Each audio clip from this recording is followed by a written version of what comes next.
الحمد لله رب العالمين الصلاة والسلام على رسول الله صلى الله عليه وسلم martishaafta ka soo qayb gashay dood cilmiyeedkan lagu falanqeynayo fursadaha iyo caqabadaha ka jira tiknoolajiyadda iyo techstart appska aad baad mahadsantihiin saad uga soo qayb gasheen intiina aan hore ula soconin ama aan hore u aqoonin xarunta halabuurka Somaliland waxaan doonayaa inaan yaro hordhac yaro kooban idinka siiyo xarunta halabuurka Somaliland. xarunta halabuurka Somaliland waxa la abuuray ama la aasaasay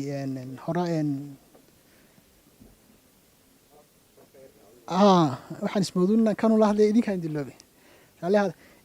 xarunta halabuurka Somaliland waxa la abuuray ama la aasaasay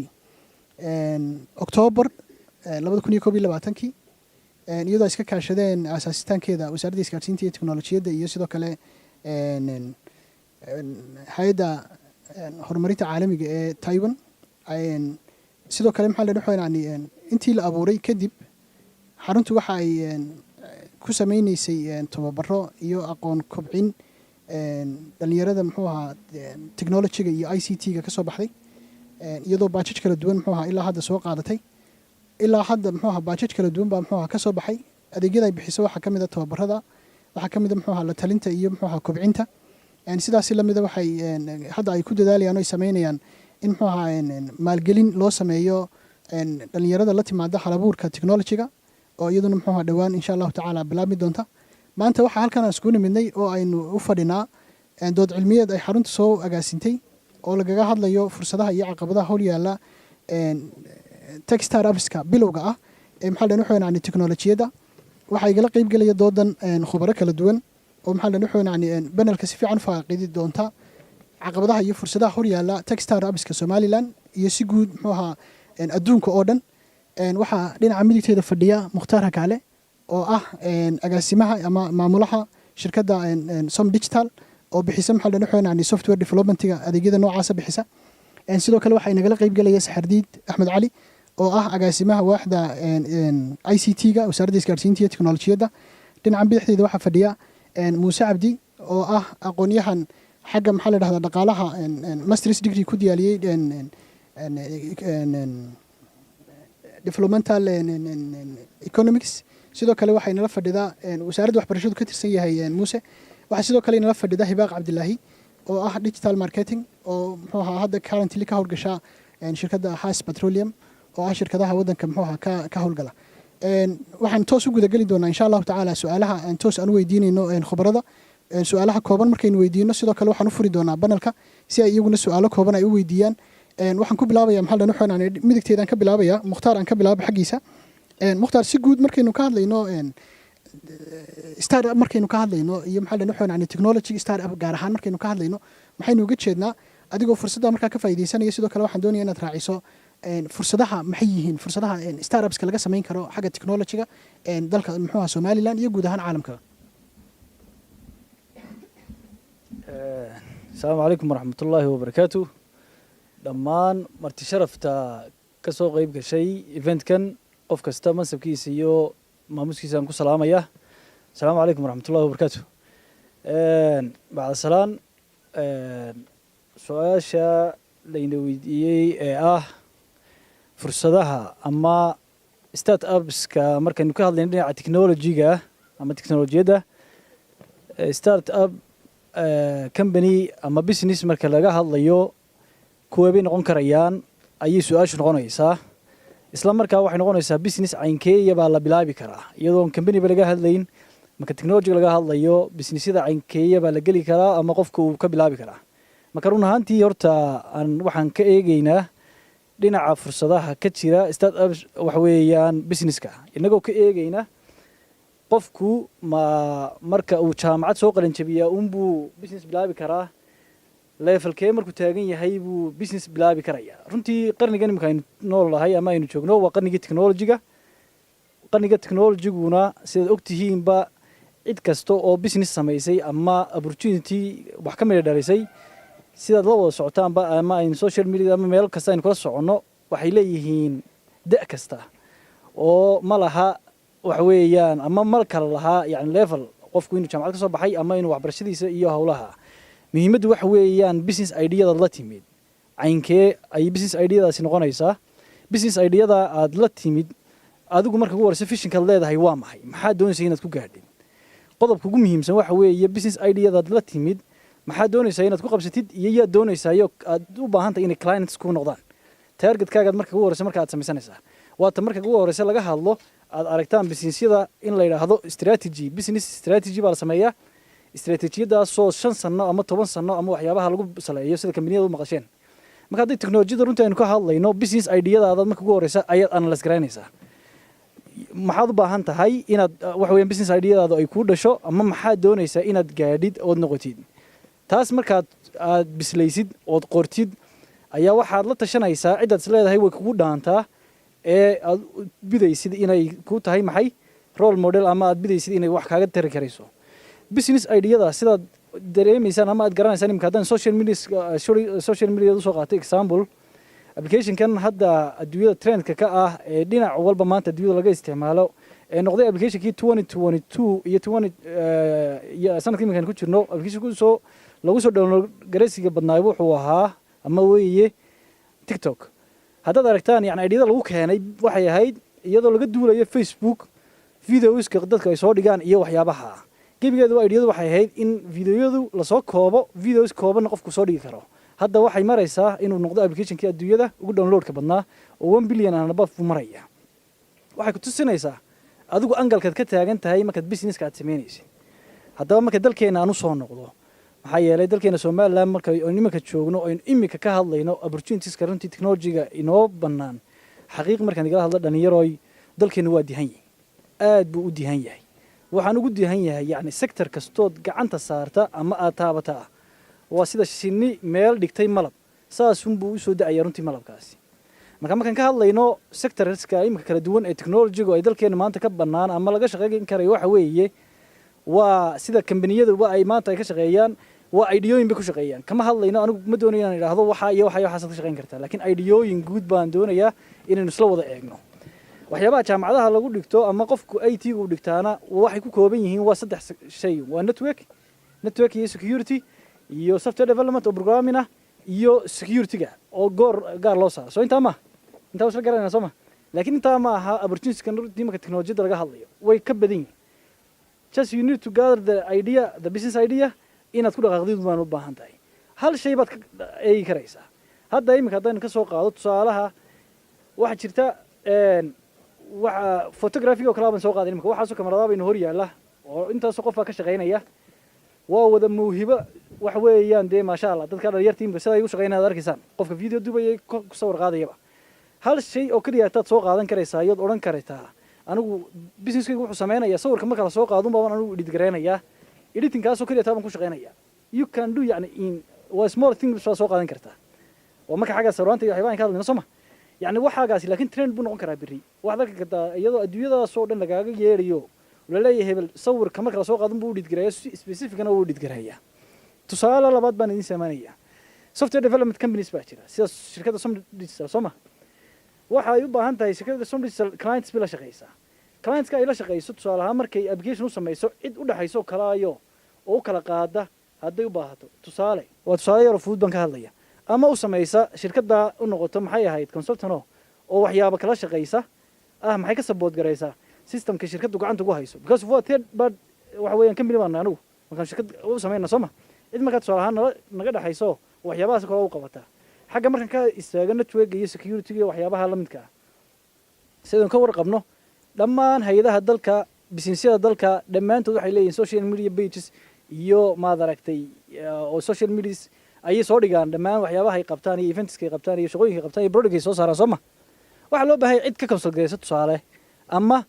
u noqoto maxay gacanta ugu hayso oo hawlaha kala shaqeysa because of waxyaabaha soo dhan isma wada qaban kartaa ama wasaaradda haday noqoto ama haday noqoto ama waxyaabahaasi marka runtii opportunitieskka dalka ka yaala xagga technology-gu aad bay runtii u ballaaran yihiin waana dihan yihiin maanta adduunyadana waxaan idin sheegayaa halka qodob baan doonayaa inaan ku daro oo kelmadaasina dhalinyartu si toos runtii inay u dhaxdo haddii awal inoo odhan jiray hub baa laynaga horeeyaa waxa laynaga horeeyaa wax soo saar dalka maanta adduunyada aad arkaysaan waa taa leeyahay cuntooyinkii dal kastaaba uu xidhay intii cuntooyin uu sameeysanayay oo dalkiisaas uu ku soo koobtay shayga kaliya tee maanta adduunyadu aynu kala simannahay oo maanta haddii cunto laynaga xidho dee laga yaabo in bariis iyo baastada bari la yidhahdo waa la waaye soo ma laakiin maanta haddii tiknolojiyadaasi waa shayga kaliya tee maanta adduunyada kala simannahay inanka hargeysa jooga wuxuu haystaa laptop iyo wuxuu haystaa laptopkii ugu dambeeyey weliba aan idiin si qeexe iyo internetka ugu fiicnaa adduunyada oo liiska internetada marka la eego ama internet speedka iyo waxa marka laynagu qiimeeyo waxaynu ku jirnaa top 10ka inanka maanta maraykan jooga iyo adigu isku mid baatiin hadduu markaa maanta ninka maraykan jooga uu wax soo saaro ogow waxa uu soo saaray 3 laabkeed baa soo saari kartaa anigu intaasaan kusoo koobayaa waxaanad mahadsantihiin intaanad ka bixin waxaan jeclaan lahaa inaan dib kuugu yaro celiyo si guud marka laga hadlayo businessyada ama ganacsiyada technologyga marka laga hadlayo waxaan dareemayaa inay maxaa la dhahaa noocyo kala duwan ay leeyihiin oo qaarkood ay maxaa la dhahaa adeegyo ay bixiyaan qaarkood ay bixiyaan muxuu ahaa software oo products ay soo saaraan bal kuwa markaad maxaa la dhahaa dul istaagto qaabkeed noogu yara kala saari lahayd walaal aad baad mahadsantahay runtii su'aal aad iyo aad u fiican weeye waxaan filayaa qaybta marka businesska ka istaagno dhammaan haddaan ku yar noqdo categorieska kala duwanaa ay lahayd technologygu ama IT-gu marka business laga hadlayo 3 sector baa ugu waaweyn ama 4 aan iraahdo consulting-ka ugu horeeya waana ka ugu weyn oo cid walbaana ay u baahan tahay waxaan qofku uu haysto in lagala taliyo hadduu system haysto ay cid u samaysa ama ajaaniba ama cid kale in lagala taliyo waxaan uu haysto waxa uu yahay marka waa consulting-ka oo soo gelaya sector kasto IT-ga ahna waa programming soo gelaya network soo gelaya security soo gelaya you name it waxa daba ku xigta sectorska markaan ka hadlayno dhinaca sector markaan soo gudubno waa software development-ka oo isaguna u si kala baxaya qaababka kala duwan ee kala ah ama products-ka systemyada la sameynayo in SaaS applications iyo products loo si kala saaray iyaguna company baa kaliya ta qaadan kara inuu SaaS applications u sameeyo qaar baa products soo sameyn kara qaar baa noqon kara inay API integrations iyo waxyaabaha ay ka shaqeeyaan qaar baa waxay noqon karaan inay penetration testing iyo inta ay qaabilsan yihiin waa programming-ka iyo sectorska isaguna uu si kala baxsan yahay network marka loo yimaado kollayba waa laga aqoon yahay waana runtii isaguna waa sectorka isaguna ugu ballaaran marka loo eego oo dee system marka imka la sameeyo systemka shirkadaasi ay ku shaqeynayo tusaale ahaan gobollada kala duwan ee dalka wuxuu u baahan yahay in loo gaarsiiyo gobollada kala duwan oo hawlaha lagala shaqeeyo isagana security-ga isaguna soo raacaya oo sectorkii security-ga oo sidaynu ku hadalnay social media wax loo baahan in la bortagareeyo systemyadu inay security yeeshaan baa loo baahan yahay network laftirkiisu inay security levelskii iyo layerskii kala yeesho u baahan yahay marka shirkad baa intaasoo kaliya taqaabili karaysa waxyaabaha ka shaqeynaysa marka intaasoo qaybood ayuu si kala duwan yahay waxaanan ka tegayn iyadana runtii photography-ga iyo videographics-ka iyo waxyaabahaasoo runtii layga sii yar aqoon badan yahay oo runtii iyagana ku jira aad baad u mahadsantahay mukhtaar waxaan filayaa si guud halabuurada ganacsiga la samayn karo xagga technology-ga marka loo yimaado mukhtaar si fiican buu inoogu faahfaahiyey si guudna markaad u eegto dalka iyo dibaddaba waxyaabaha maxaa dhan wuxuu yani kuu muuqanaya markaad muxuu ahaa technology-ga ganacsiyada technology-ga laga sameeyo markaad u fiirsato sektarada waaweyn baa maxaa dhan wuxuu yani kuu soo baxaya inaga imika waddankeena kuwa ugu caansan ee maxaa dhan wuxuu yani ay ka mid yihiin software development companies-ka oo shirkadda maxaa dhan wuxuu yani mukhtaar uu ka mid yahay ay ka mid tahay maxaa dhan wuxuu yani shirkadda sahaltag ay ka mid tahay maxaa dhan wuxuu yani GTS shirkado noocaas oo fara badan baa jira oo maxaa dhan wuxuu yani shaqaale fara badan oo developers hadday tahay iyo haddii maxaa dhan wuxuu yani system engineers tahay maxaa dhan wuxuu yani shaqaaleysiiya sidaas si lamid ah shirkadahaasi sida uu hadda mukhtaar uu sheegay waxay u baahan yihiin iyaga laftirkooda maxaa dhan wuxuu yani adeegyo maxaa dhan wuxuu yani dhexda ah oo clientigii ama macmiilkii ay u adeegayeen iyaga dhexdooda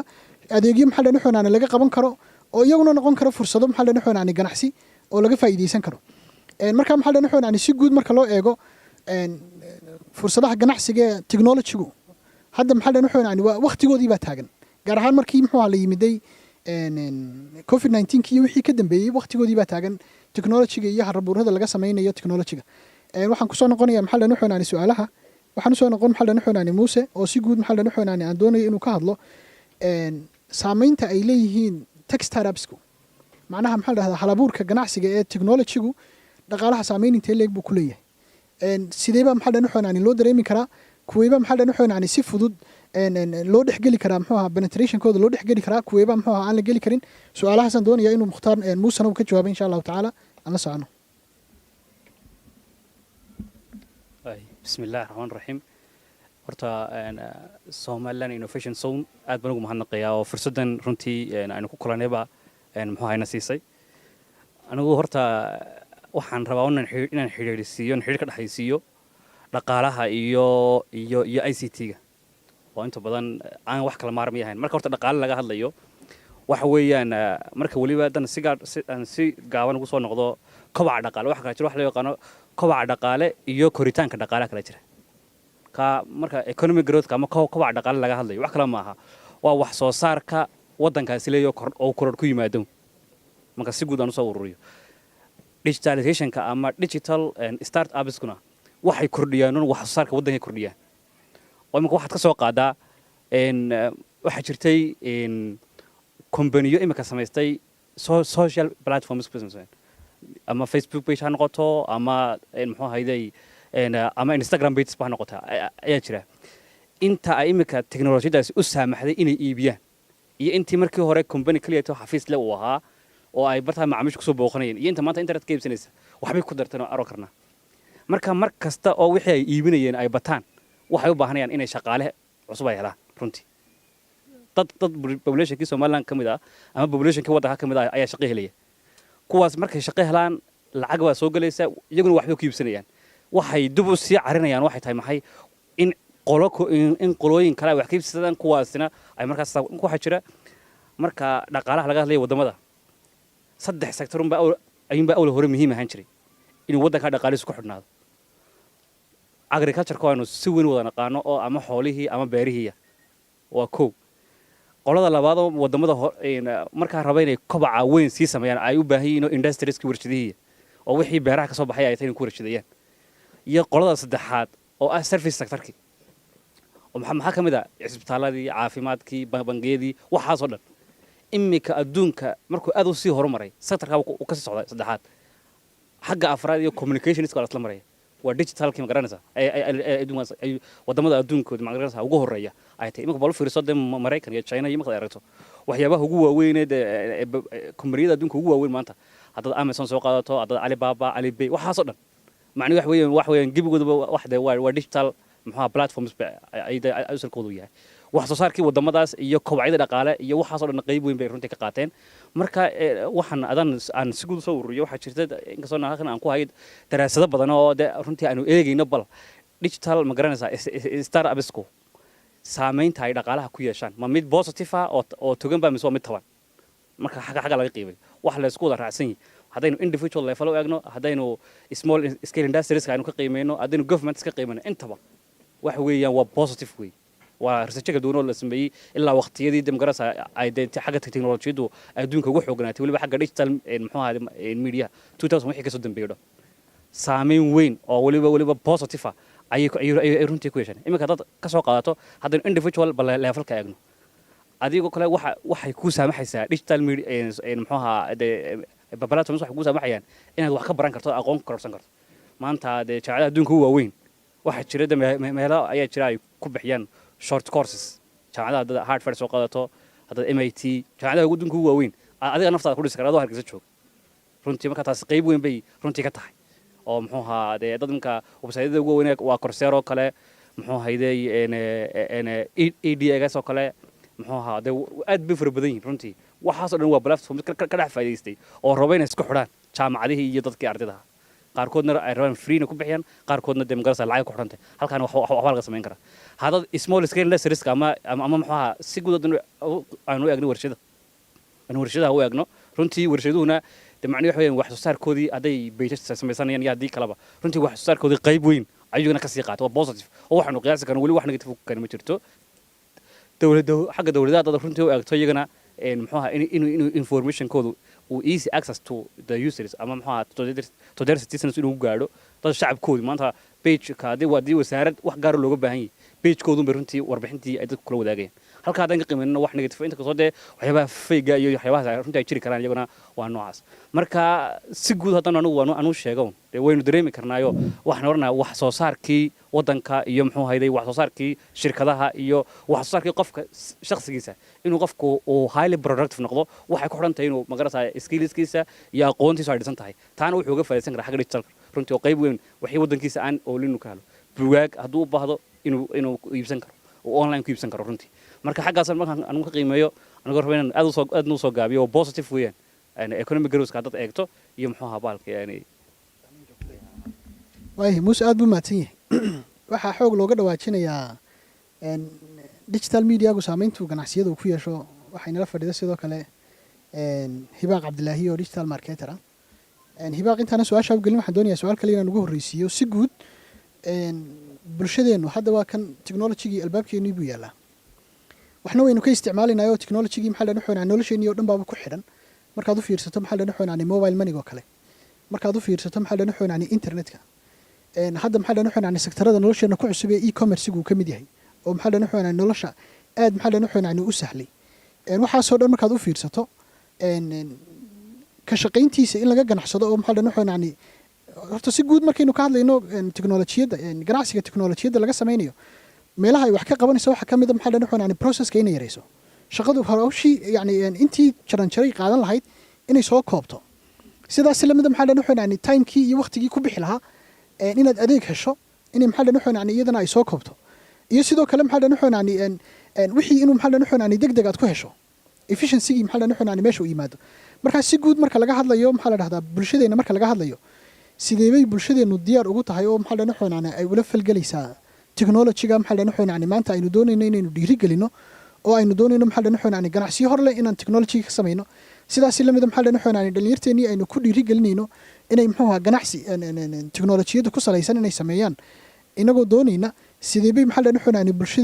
bulshadeenu ula falgelaysaa diyaargarowgeeda maxaa lagu odhan karaa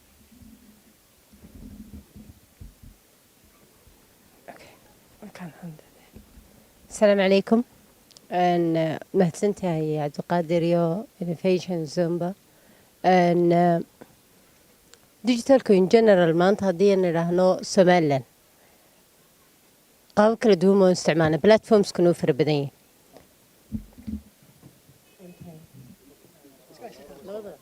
okay I never done this and marka loo eego imaka platformka digitalku ama social media aan ku soo koobo waa dukaan waa sidii qof maanta doonaya inuu meherad furto meheraddan baad kaga maarmi kartaa haddaad furatid page Facebook or Instagram labada page weeyaan labada page uu qofka doonayo inuu suuqaysa isgeeyo wax ku iibin karayo waxaad u baahan tahay inaad ogaatid marketka waxaad doonaysid inaad keentid ama aad kusoo kordhaysid sinsaad og tahay waxaad doonaysa inaad salgaraysid wuxuu yahay 100%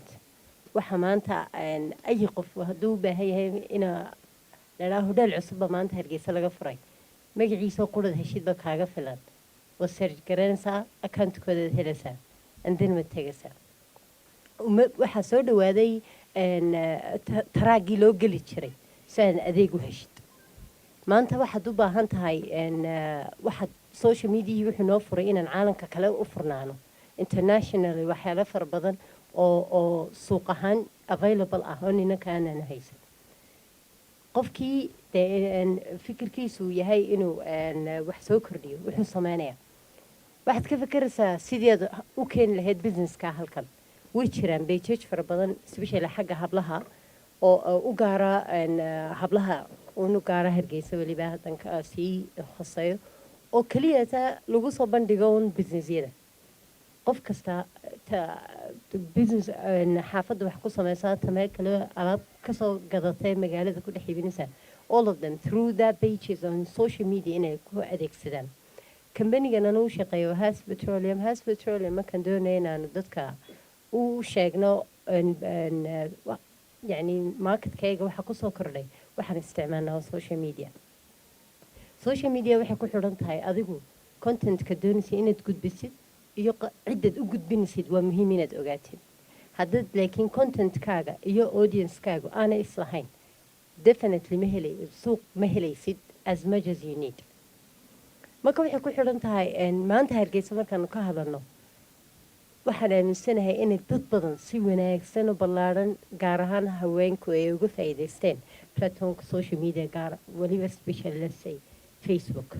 maanta haddaad meherad leedahay waxaad u baahan tahay in video lagu duubo si aad social media u gelisid haddii kale cidna kuma ogaanayso dad badan baa dee heer ka gaadhay businesskoodu aad odhanaysaa waa hebel ama waa companygaas and nobody knows because they're not active on social media so qofku markuu doonayna haddii dansid basically maanta somaliland haddii markay caalamkana maqleen ama ay everybody knows about somaliland without ictiraaf was when we use social media haddaan idhaahdo anu waxaan ka mid ahaa dhalinyaradii abaabushayd berigii doodii madaxweynaha tartankii musharaxiinta waxaan isticmaalnay wuxuu ahaa social media team gaara la sameeyey ka shaqeynayoon reactionka dadka dibadda lifena wuu baxay reactionka intuu maray intuu gaadhay and we used to be update during intuu event ku socday xaggee la marayaa intee la gaadhay yaa nala socda imse hashtag baa lasii retweet garay imse impressionska ina la eego so mediahu actually hadduu qofku doonayo inuu ku takhasuso special social mediaha waxay noqonaysaa inaad fahamsan tahay aad qaabkaad adigu wax u gudbin lahayd runtiina sometimes waxay gashaa marxalado aad dareemsid inay xataa audiencekaaga isgurayaan oo waa I don't know waa something waxa ka hadli kara mukhtaar tagta ku saabsan oo aan fahamsaneen laakiin usually waa suuq ballaaran ood ka qabsan karaysid anything aad u baahan tahay ma jiro maanta suuqa somaliland waxaanu taqabaleen amaanu yani ma jiro wax kasta as uu yahay dee wax laga manaafacsanayo naga maqanan u baahannahay I believe inuu qof kastana responsibilitygiisa ay tahay inuu gudbiyo ama uu keeno dad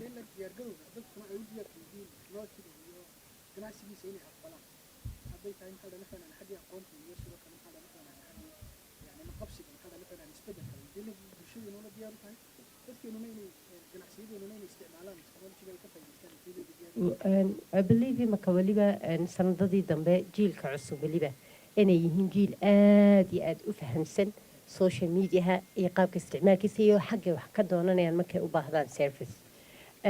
iminkoo kale marka loo eego somaliland waxaana bulsho usually every service uuna soo gaadhay internetkuna soo gaadhay tiyolaanen baahidiisii aynan weli arag that's why baan uga tirsanahay wadamada hayga uu yahay internetkooda sidoo kale media wuxuuna soo gaadhay waqti aanan anaku inaan wax kala socno oon aan u baahnayn marka imika maanta waxaad arkaysaa qoftee hadduu doono maciishadiisa ama dakhligiisu aada u yari haddana sito telefoonka smartphoneka ka ugu dambeeya marka waxay ku xidhan tahay again waan odhanaya waa sida qaabkaad adigu isticmaalisid waxaad ka raadinaysid haddan maanta si waagu u bariyay ilaa marka gobolku dhacayaan doorto un inaan wax ka daawado uu qof kale achievement uu sameeyey amaba movie aan maanta o dhan daawado then waxba iskuma soo kordhinayo shakhsiyan laakiin siduu sheegeen inamadu waxbaad ka baran kartaa online baad wax ku dhigan kartaa meetings baad ku geli kartaa especially the last 2 years when the covid was active in caalamka oo dhan all shaqadoo dhan waxay noqotay online I used to be a teacher in a Darren school markuu koronuhu dhacay korono markuu dhacay waxaan ku khasbanaanay inay for the first time ever ana ardaydii classka iman and as a Somaliland we wasn't prepared for that يعني iskuulada wadamada kale caalamka caruurta waxa la siiyaa iPads laptops computers min markay yaryariin way ku soo ababaan inay media isticmaali karayaan ama teknolojiyada la siiyaan media oo dhan so markan iskuulkii nimi ardaydii ma iman karaan wadanka watii la joojiyay in iskuulada la tago waxay noqotay in loo yeedho la maciinsado dadka haysta kambaniyada teknolojigaas ay noo caawiyaan marka laga tago ardaydiisana ugu gudbay macallinkii inuu fahmo siduu ardaygii gaasintaan bay noo soo qabanqaabisay fagaaraan quruxda badan leh ee aynu maanta joogno dooda ah maxaa fursada iyo caqabada ah ee ka jira Somaliland dhanka markaan ka waramayno startups-ka intaana su-aashii cabdiqaadir ka jawaabin oo ah dhanka wasaaradda iyo doorkay ka qaadatay waxaan si kooban jeclahay marka hore bal inaynu fahan yaro kooban aan dul maro mawduuca qaybta hore fursadaha iyo startup waa maxay startup waxaa loo yaqaanaa ganacsi amba business ay bilaabeen dhalinyaro kaasiyoo ku base garaysan tag amba technology ujeedadiisuna ay tahay in lagu soo saaro amba product amba service horta si kooban waa intaa markaynu eegna haddaba su-aasha labaad oo ah somalilan maxaa fursada ee ka jira dhanka startups-ka somalilan waxaa ka jira fursado badan oo ah dhanka startups-ka fursadda ugu horeysa ee ka jirtaa waxa weeye software developmentka waxa loo yaqaan amba in la samayn karo amba lasoo saari karo software ka turjumaya baahida bulshadeena dhinaca labaad waxaa fursad kale ka jirtaa waxaan loo yaqaano multimedia ama markaa graphica iyo photographerka hala qaado amba hala qaado video editingka amba marketingkan digitalka iyo waxa kaloo dhan hala iswada raaciyo in multimediana dhinac la isku mariyo sidoo kale waxay fursad labaad oo amba saddexaad oo kale ka jirta waxaan aynu u naqaano network amba isku xidhka oo ah inaynu fududayn karno in ganacsiyada xarumahooda kala duwan ay si fudud iskugu xidhmi karaan si riboodka iyo warbixinta si fudud loo sheergarayn karo sidoo kale waxaa fursad kale ka jirta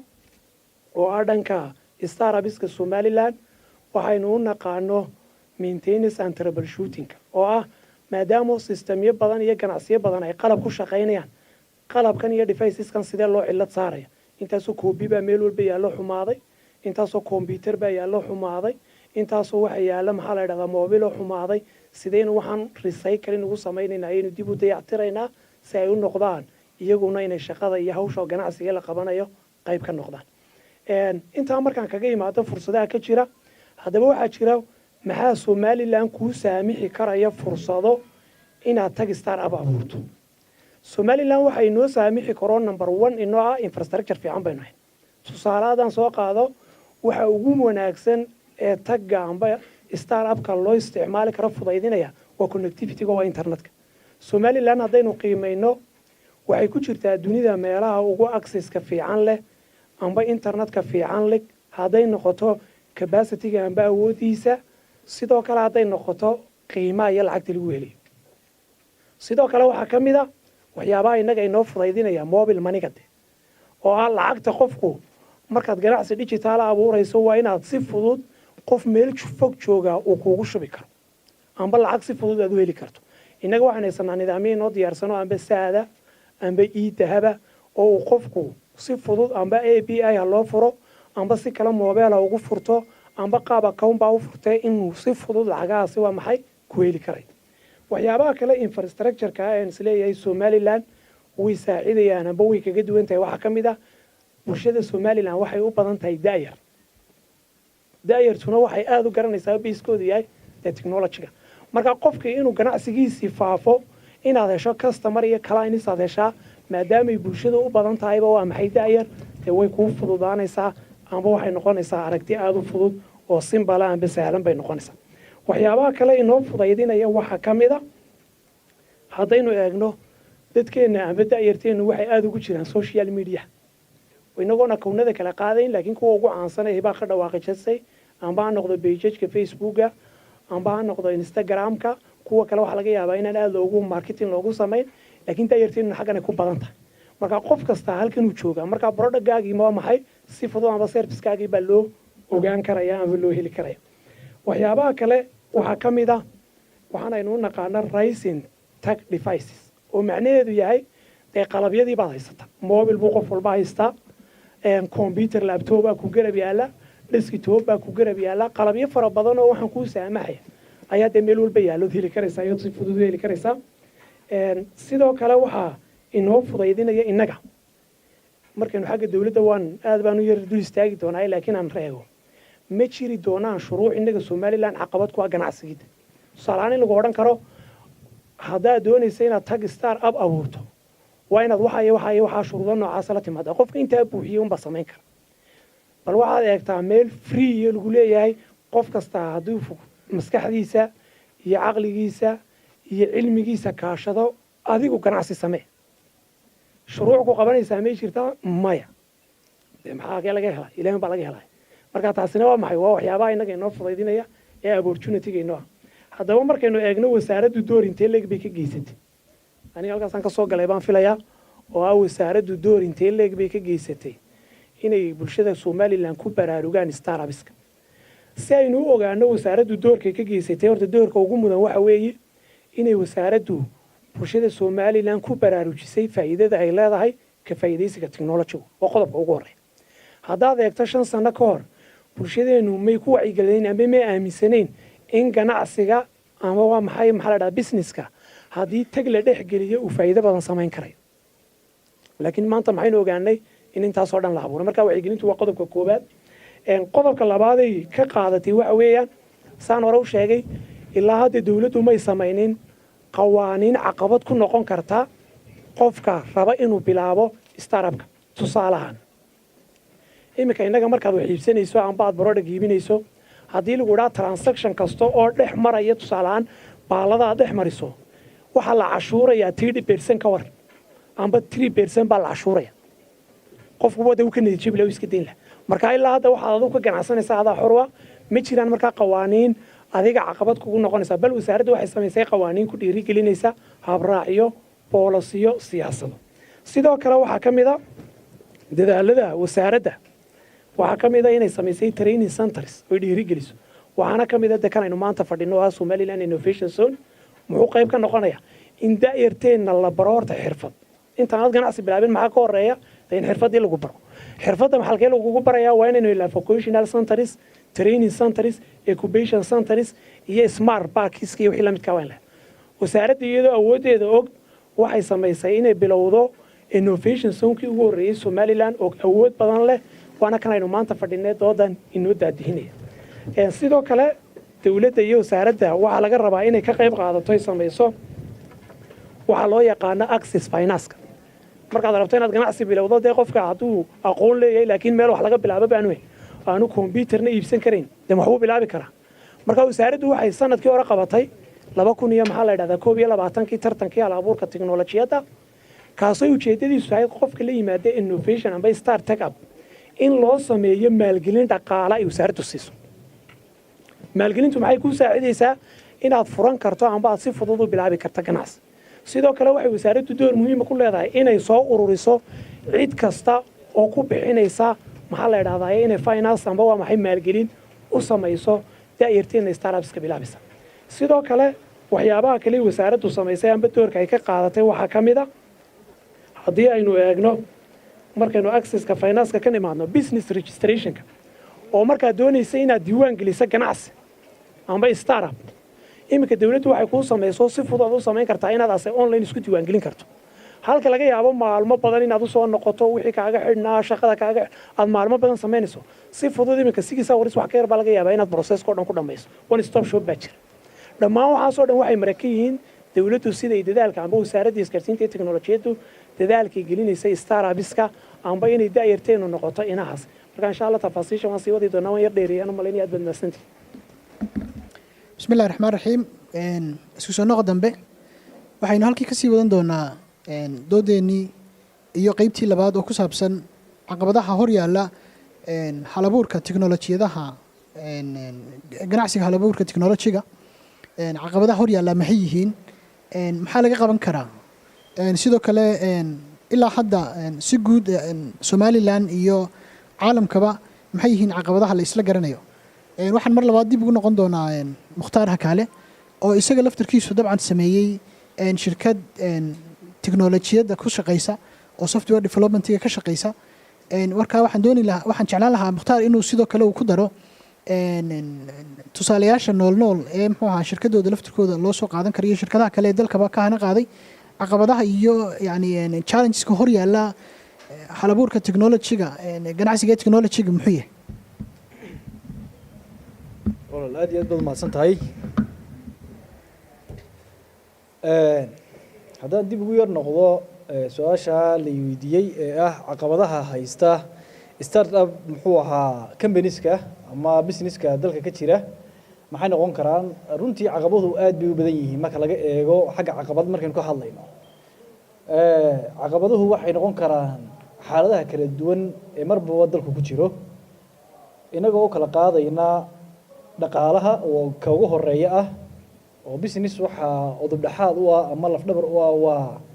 inuu leeyahay madaragtay financial ama waxa weeyaan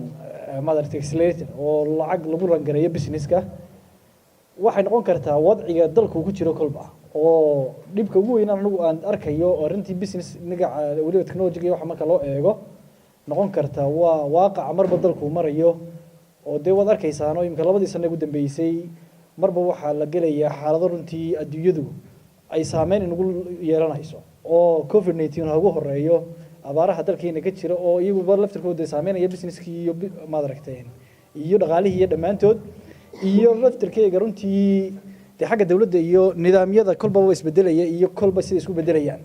marka runtii haddaan yara dul istaago caqabadaha ugu horeeya tagu weyna waxa weeye horta business startup markaynu ka hadlayno sidii laga wada dhawaajiyey panelku dhammaantood startup uu saxardina si fiican ugu sharaxay startup business waxa la oran karaa businessku 3 sano iyo wixii ka hooseeya ayaa startup u yahay marka la bilaabo ilaa 3 sano uu gaarayo businessku markuu 3 sano uu dhaafo waxa la oran karaa uu qaangaaray marka qaangaarkiisu ma aha inuu businessku qaangaaray 5 sano markuu gaadhaabuu qaangaaraya businessku marka runtii caqabada ugu weyn ee haysan karta businessyadu waliba dhalinyarta haysata aan aad uga warhaynaa waxa weeye deynakii dhalinyarta markuu maanta business uu bilaabo ama teamkii dhalinyarta ahaa wax isku yargeystay ee lacag yar soo ururiyay ee businesskii bilaabay businessku challenges badan buu leeyahay suuqana challenge ku ah businesskan inaad markaa waxaaga adigu aad doonaysay inaad gaadhaa waqti iyo hawlo badan bay kaaga baahnaanaysaa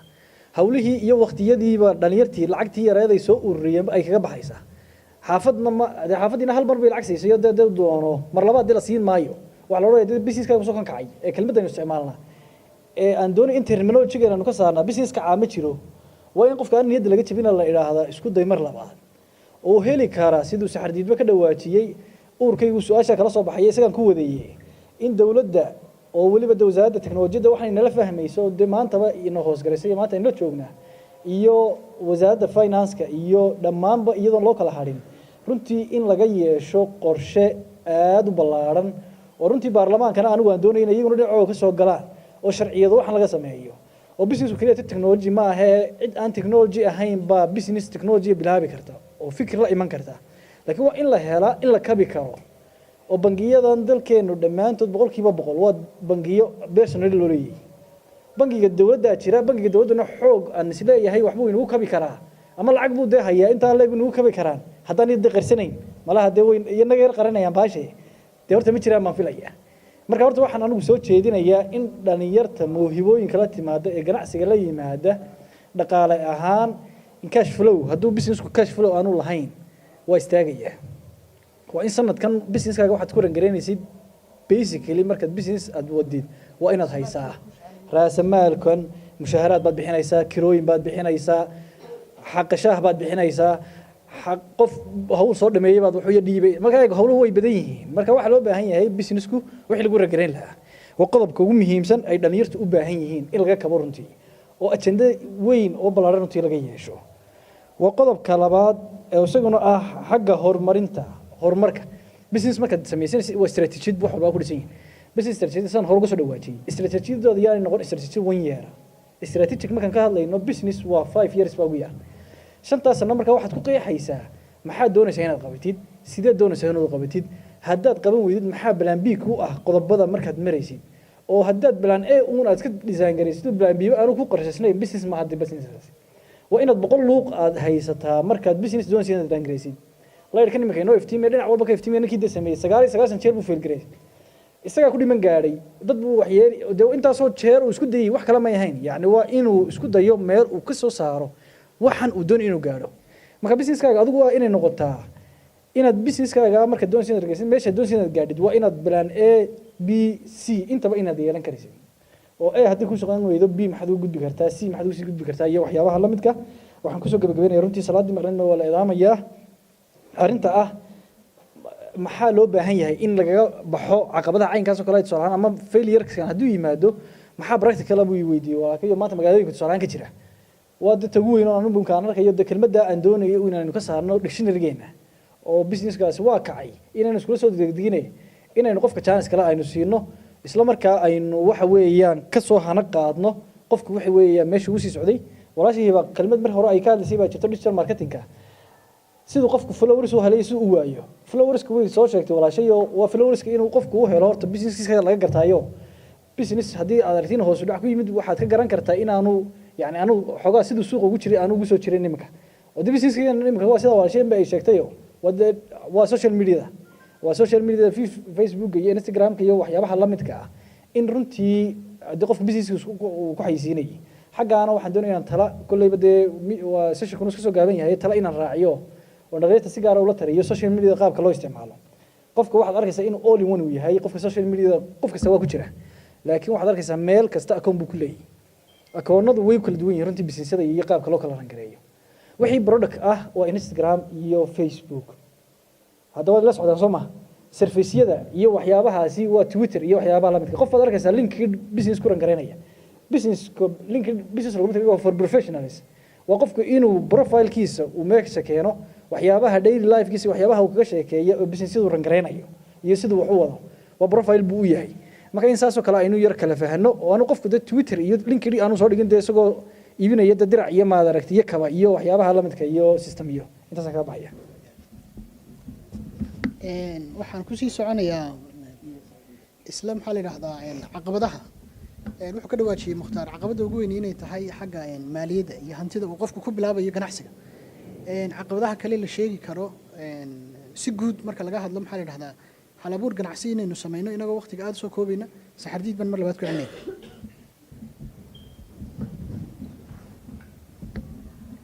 bismillaahir rahmaanir rahiim caqabadaha hadaynu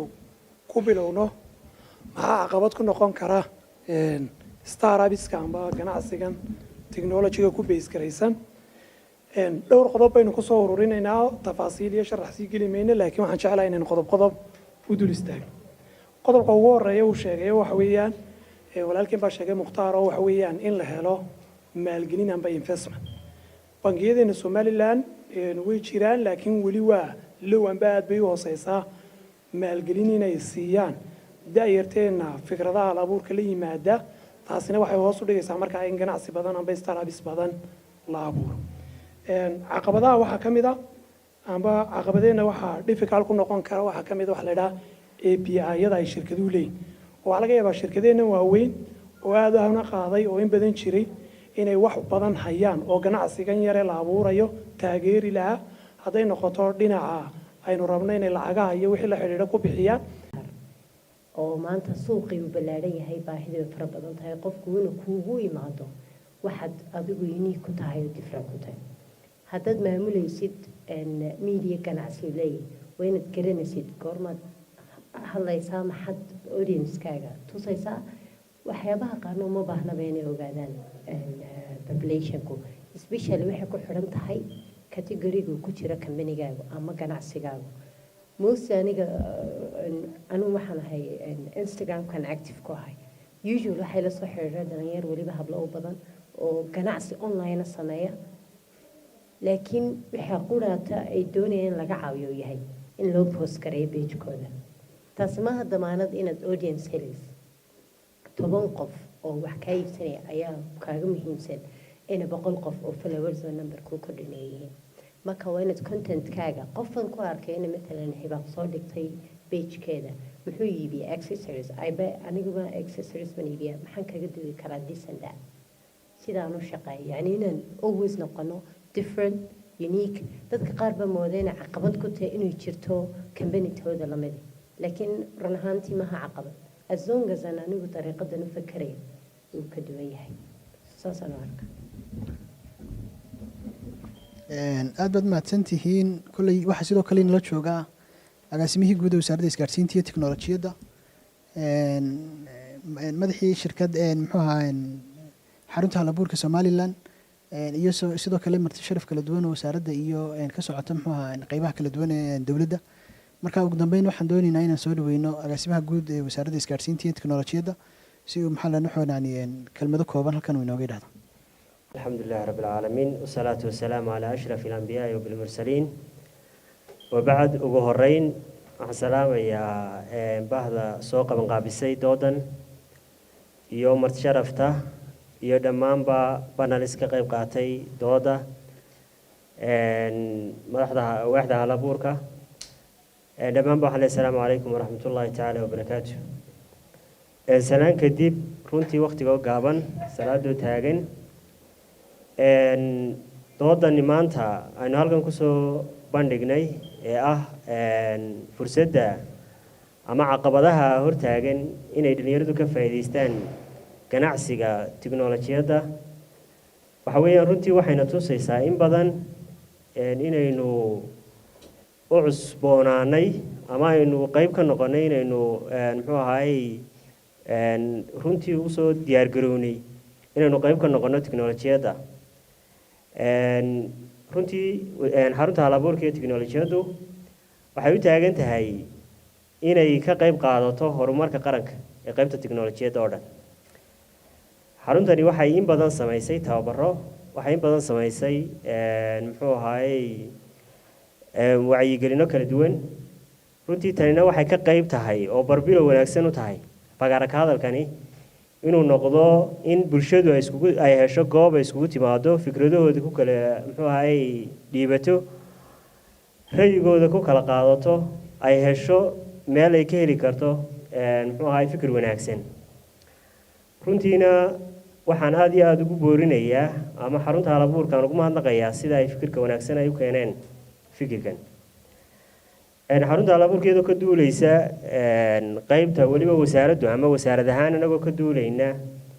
baahida loo qabo tiknoolajiyadda. waxaanu dhowaan insha allah qaban doonaa tartanka hal-abuurka tiknoolajiyadda,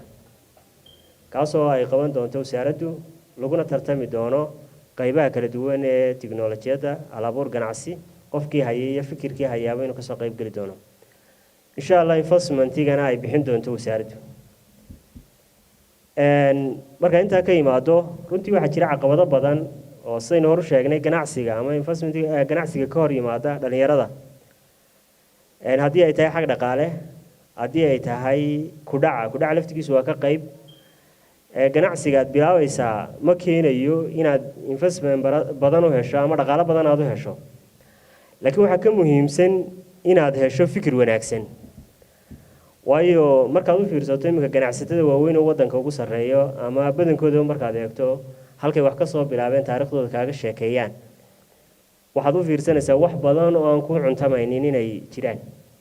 aanad adigu dee niyaddaadaba geliseen inaad halkaa ka bilowdo wax, ama aad halkaa wax ka soo qaado halkaa geyso, inaanay ku xisaabtaba kugu jirin. waxaa laga yaabaa in badan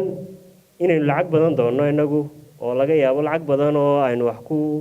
maalgelino inaynu helo, laakiin haddana lacag yar nin yar hayaa uu jaaniska ka faa'iideeyo oo uu siyaabo badan uga faa'iideeyo. maantana markaad eegto tiknoolajiyaddu xagga qaybta ay ka qaadatay ganacsiga, dee waxay kaliifaysaa in adigoo meel walba joogin waxaagi laguu keeni karo si yaroo fudud, oo tartan furani jiro oo hufan, qof waliba ku tartami karo, cid waliba ku tartamayso, aanay caqabadina jirin hebel baa waxaygii kusoo duulee. inta badan waxaa laga cawdaa sida hibaaq sheegaysay oo kale, waxaa laga yaabaa qofku inuu ganacsi yaro hal-abuura la yimaado, uu arko qof kale oo intii uu waday wada markiiba kusoo duula. taasina dhibaataday keenaysaa, dhibaato ma keenayso. horta qof walba risiqiisa ilaahay baa qoray, oo kanna ilaahay baa u qoray, kanna ilaahay baa u qoray. laakiin waxaanu aaminsannahay in ay inagu tahay muxuu ahaay in qofkanu duulaan ku yahay. laakiin mid ka xun baa jirto inta badan ganacsatada aynu isticmaasho. qof baa wuxuu laga yaabaa inuu in yaroo ganacsiga keeno oo uu yidhaahdo intaasaan ka faa'iidaya, dabeetana intii markuu keeno uu mid kale oo ka yaro jeebroon intuu halkii tago uu yidhaahdo war intaaba i xidh aniga iyo taabane aniga i xidho anigu nii keen. dhibaatooyinka ganacsigu leeyahay kuwaasaa ugu waaweyn. runtiina waxaan boorinayaa doodahan oo kale inay kasoo bixi karaan fursado badan ama jaanisyo badan ama researchyo badan oo aynu kaga gudbi karno caqabado badan inuu hortaagan,